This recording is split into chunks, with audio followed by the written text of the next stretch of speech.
ദേശീയപാതയിലെ പുതുക്കാട് ജംഗ്ഷനിൽ മേൽപ്പാലം നിർമ്മാണം ആരംഭിച്ചു. സർവീസ് റോഡിനുള്ള ഭൂമി നിരപ്പാക്കുന്ന പ്രവർത്തനങ്ങളാണ് തുടങ്ങിയത്.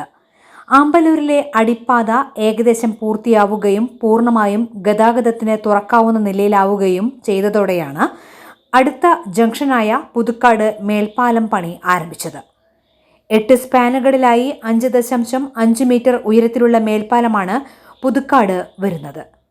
KSRTC സ്റ്റാൻഡിന്റെ വടക്കുവശം മുതൽ കുറുമാലി ക്ഷേത്രം വരെ 1.450 കിലോമീറ്റർ നീളത്തിലാണ് പാലം. പുതുക്കാട് ജംഗ്ഷനിൽ മേൽപ്പാലം യാഥാർത്ഥ്യമാകുന്നതോടെ ദേശീയപാതയിലെ ഗതാഗതക്കുരുക്കിനും വാഹനാപകടങ്ങൾക്കും ശാശ്വത പരിഹാരമാകുമെന്ന് KK രാമചന്ദ്രൻ MLA പറഞ്ഞു. പലപ്പോഴായി ഉണ്ടായ അപകടങ്ങളിൽ 50 പേർ മരിക്കുകയും 1000ഓളം പേർ പരിക്കേൽക്കുകയും ചെയ്ത പുതുക്കാട് ജംഗ്ഷൻ ദേശീയപാത അതോറിറ്റി ബ്ലാക്ക് സ്പോട്ടായി പ്രഖ്യാപിച്ചിരുന്നു. പോലീസ് റിപ്പോർട്ടിന്റെ കൂടി അടിസ്ഥാനത്തിലാണ് പാലിയേക്കര മാതൃകയിൽ 8 തൂണുകളുള്ള മേൽപ്പാലം ദേശീയപാത അതോറിറ്റി അംഗീകരിച്ചത്.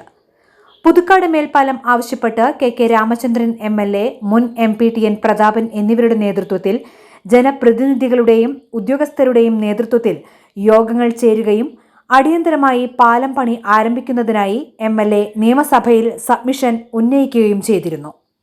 തുടർച്ചയായി ഉണ്ടായ അപകടങ്ങളെ തുടർന്ന് പുതുക്കാട് മേൽപ്പാലം ജനകീയ സമിതി 100 ദിവസം സത്യാഗ്രഹവും നടത്തിയിരുന്നു.